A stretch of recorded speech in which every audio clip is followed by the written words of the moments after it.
गद्दी छोड़, गद्दी छोड़। ये लड़ाई, जैसा मैंने कहा, ये लड़ाई देश के प्रजातंत्र की है, ये लड़ाई देश के संविधान की भी है, ये लड़ाई लोगों के अधिकारों की रक्षा की है। ये लड़ाई केवल एक चुनाव तक सीमित नहीं, एक विशेष विधानसभा या लोकसभा तक सीमित नहीं। ये लड़ाई जिस प्रकार से लोगों के अधिकार चोरी हो रहे हैं, वो चाहे एक व्यक्ति एक वोट का अधिकार हो, चाहे वो रोजगार का अधिकार चोरी हो रहा है, चाहे किसान को बाजरा और सरसों का रेट जब नहीं मिलता तो एमएसपी का अधिकार चोरी हो रहा है, रोजी रोटी का अधिकार चोरी हो रहा है, खनिज संपदा जो है प्रदेश की उसका अधिकार चोरी हो रहा है। इस लड़ाई को उस परिप्रेक्ष्य में देखा जाना चाहिए। ये लड़ाई राहुल गांधी जी के नेतृत्व में जो कांग्रेस लड़ रही है, ये लड़ाई एक विधानसभा चुनाव की नहीं है, ये लड़ाई एक विशेष विधानसभा क्षेत्र की भी नहीं है। ये लड़ाई लोगों के अधिकारों की चोरी के खिलाफ, और जब सरकारें जनमत से नहीं बनेंगी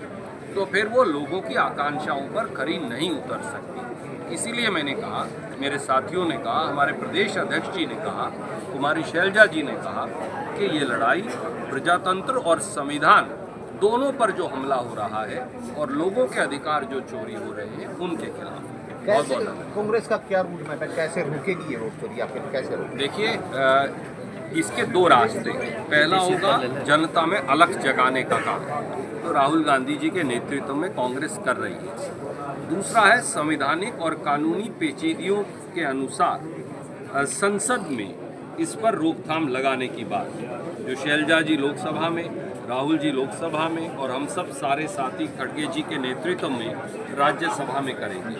और फिर जो कानूनी ज़रूरियात होंगी उन पर भी ये खरा उतरे और पारदर्शी हो, ये काम भी हम करेंगे। तो ये 3 pronged लड़ाई है। सर दिल्ली के जंतर मंतर पर जो आप करने जा रहे हैं, उसमें कौन कौन बड़े नेता शामिल हैं? रामलीला मैदान में कौन कौन बड़े नेता? उसका लक्ष्य भी इस पूरे देश के अंदर क्रांति की एक नई लौ को पैदा करना है, जागरूकता की एक लहर को पैदा करना है, और प्रदेश के और देश के कोने कोने में ये संदेश पहुंचाना है कि लोग अपने अधिकारों की चोरी, अपने जनमत की चोरी को अब नहीं स्वीकारेंगे।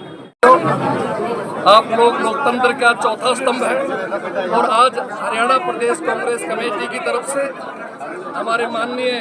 हमारे आज के चीफ गेस्ट दोनों जो आपके सामने खड़ी हैं, आदरणीय बहन शैलजा जी, आदरणीय भाई रणदीप जी, सभी विधायक साथी, पूर्व विधायक, सभी कांग्रेस के सम्मानित कार्यकर्ता जो साथी आए हैं, वो सभी साथी आज ये जो प्रदर्शन है हमारा वोट चोर गद्दी छोड़ का जो प्रदर्शन हमारे नेता आदरणीय राहुल गांधी जी ने जो दिल्ली के 5 नवंबर को इंदिरा भवन में जो देश के मीडिया के सामने जो बात रखी कि हरियाणा में किस तरह से वोटों की चोरी हुई, 25 लाख वोटों को जो है चोरी किया गया, हर 8वां वोटर फर्जी था, डुप्लीकेट था, किस तरह गलत एक एड्रेस, 0 एड्रेस पे वोट बनाए गए, किस तरह से जर्मनी की मॉडल के नाम से फोटो बनाए गए, इस तरह से जो अवैध तरीका अपनाया, ईवीएम में गड़बड़ी की गई, बैटरी 99% पाई गई, आदि जो परसेंटेज बढ़ाई गई वोटों की, उन सब चीज़ के खिलाफ में हरियाणा प्रदेश कांग्रेस कमेटी, आज ये 11वां जिला है हमारा, 10 जिले इससे पहले हम कर चुके हैं।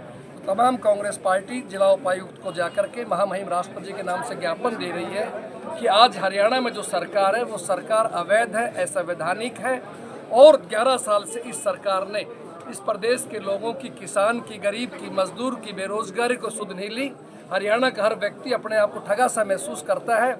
इसलिए आज कांग्रेस पार्टी तमाम इकट्ठी होकर आज हजारों की संख्या में जो लोग आए उनका भी आभार प्रकट करते हैं, और हमारे आदरणीय अतिथि बहन शैलजा जी और भाई रणदीप जी का और तमाम साथी विधायक, पूर्व विधायकों का हम धन्यवाद करते हैं। आपने महेंद्रगढ़ जिले की बात कही है, काफी आंकड़े आपने पेश किए हर विधानसभा में। जी, कितने वोट चोरी का आपका अनुमान है? मैं आपको डिटेल्स सारी आपको दे दूंगा। आपके सामने मैंने विधानसभा वाइज गिनाए थे सभी नाम, और पूरे हरियाणा की रिकॉर्ड आपके सामने है। हम लिस्ट भी आप प्रेस के भाइयों को भिजवा देंगे।